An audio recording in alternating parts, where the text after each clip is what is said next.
Let's call this a different way to do 5 by 5, but really it's a different way to do any linear periodization. I always struggle to title these things because I don't know what to title it so that people will actually find it. But like even if you're doing 4 by 4 or 3 by 3 or 5 by 3 or whatever rep progression you're doing, you could be doing 3 by 8, it doesn't matter. You can take this same thing and apply it to all of them, but we're going to talk about 5 by 5 because that seems to be a common one, whether you're doing starting strength or you're doing strong lifts. I think there's an NSUNS program. Whatever it is, 5 by 5 is really common. Even if you're doing all the old Ed Cohn stuff, Ed Cohn programs are all 5 by 5. Doug Furness, all 5 by 5.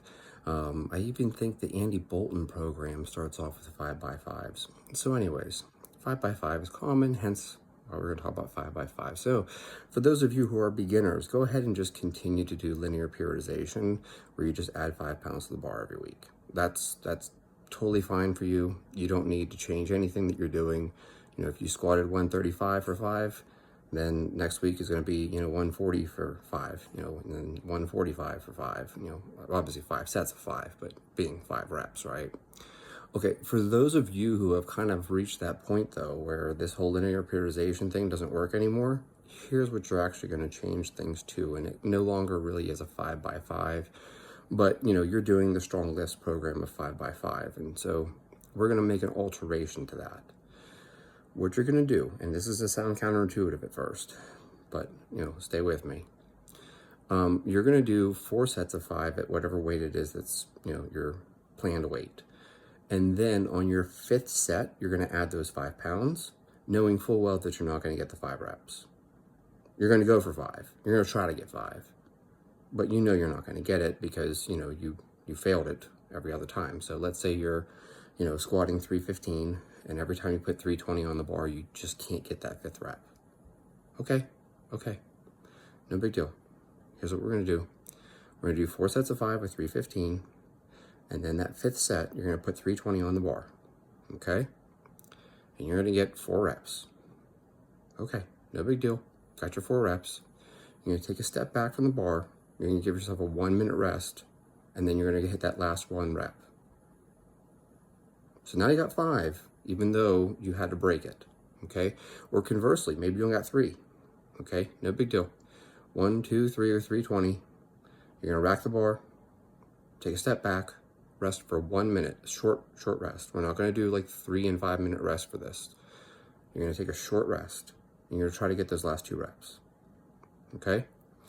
Eventually, if you keep doing this, and there's nothing wrong with you doing the same workout twice. I don't know why people act like you have to change it every time. Trust me, you can do the same workout more than once and still get something out of it. So let's say, the first time you come in, you do 315, right? 4 sets of 5 with 315, and you put 320 on the bar, you get 3 and 2. Okay, you come back again the next week. You do your 315 for 4 sets of 5, and maybe you get 3 and 2 a second time on the 320. Okay, no big deal.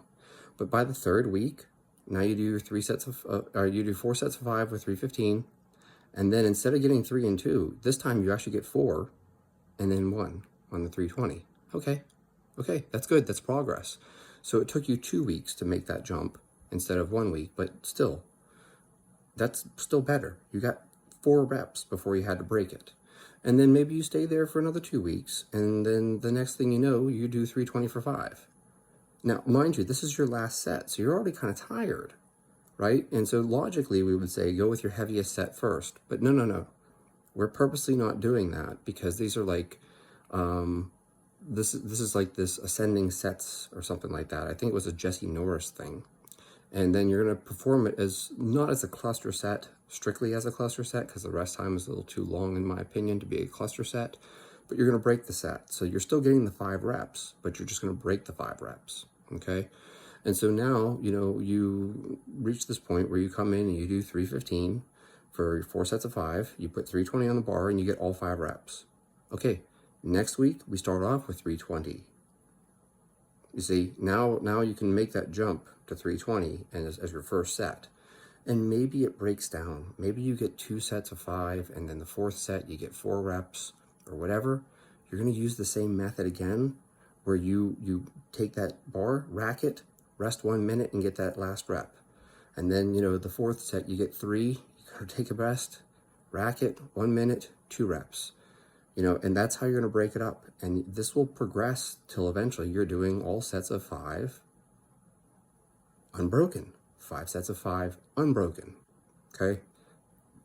Trust me, this works. I've done it with how many different people.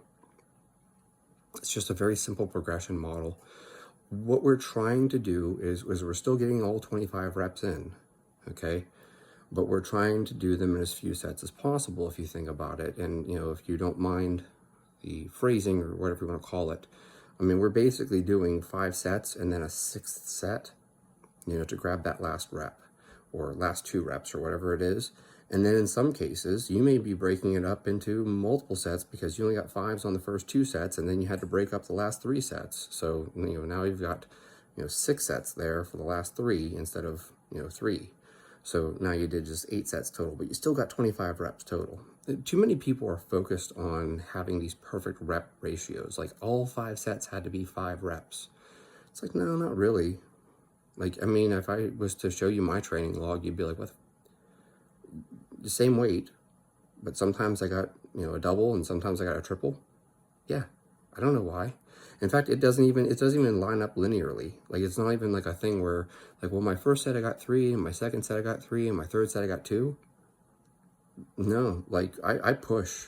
So sometimes I'll get 2 on the first set, 2 on the 2 on the second set, 2 on the third set, and the next thing I know, on the fourth set, I'll get 3. Why? I have no idea. Did my body just need more time to warm up? I have no idea. Maybe I rested a little differently. Maybe I rested a little longer. It's hard to imagine that because I actually track my rest times with a stopwatch. But, something must have changed. So, who knows? Maybe it's just nervous system activation. Maybe some adrenaline dropped or something. And then next thing I know, the 5th set, I get 2 again. Or 1. That happens too. I've had plenty of times where, I'll get 2, 2, 2, 3, 1, and then 2, 2, 3, 3. Like something weird like that will happen. Why? I have no idea. Probably something to do with like cortisol, adrenaline, norepinephrine, acetylcholine, whatever. But, if you're taking every set hard, you're going to get different reps on different sets. And logically, we would fatigue. But every once in a while, you get like a weird boost in the middle of the workout, It's like the one day I was doing, the plan was to do 10 sets of 2, right? But like I said, I push it. So I want 10 sets of 2. And it was like on my 5th set, I got 3. So I just started shooting for 3. So I got, 3 on my 6th set, 3 on my 7th set. And then next thing I knew, like 8, 9, and 10 were all singles. Just didn't have anything left. I pushed it. Just didn't have anything left. So anyways, this is a different way for you to approach your 5x5. You don't have to be so strict. It doesn't have to be perfectly 5x5. It could be 4 sets of 5, and then that 5th set is a 4 and a 1, because you're going to break it. Or it's a 3 and a 2. Or maybe it's a 2, 2, 2, 2, 1. Maybe you get 2 reps, take a step back, rest for 1 minute, you get 2 more reps, take a step back, rest for a minute, you get 1. Regardless, the point is that if you keep attacking it this way, eventually you're going to get all 5 reps, and then you can move the weight up for the next workout and start with that weight. So like I said, if you had 315 and your last set was 320, eventually you're going to get to the point where you do 320 for all 5. So then the next week, you're going to start with 320. Make sense? It's still linear progression. I mean, just because it doesn't progress, 5 pounds every week, doesn't mean that you aren't still progressively loading. And same thing even for the reps model. I mean, if you're getting 1 more rep, you are making progress. I don't care if you planned on getting 5. If you got 3 last week and then this week you got 4, you made progress. So, just loosen up a little bit about being super strict about getting all the perfect reps. It always has to be perfectly 5x5. No, it doesn't. No, it doesn't. It could end up being, 4x5, and then, the 5th set is 2, and who knows, maybe you get a weird boost because of the adrenaline or something, and you get all 3 on the last. Weird shit happens. It doesn't work out as perfectly as you think it would. Like the human body's complex. It's like, when you're doing like a long distance run and all of a sudden like you suddenly feel a boost halfway through and it's like, oh, I sped up at like, the 3 mile mark. Why? I don't know. Maybe it just took your body 3 miles to warm up. Like it doesn't make sense. So don't look for it to be perfect, but this is a very effective strategy for progressing your 5 by 5 once you can no longer progress it the way of, just putting 5 pounds on every week.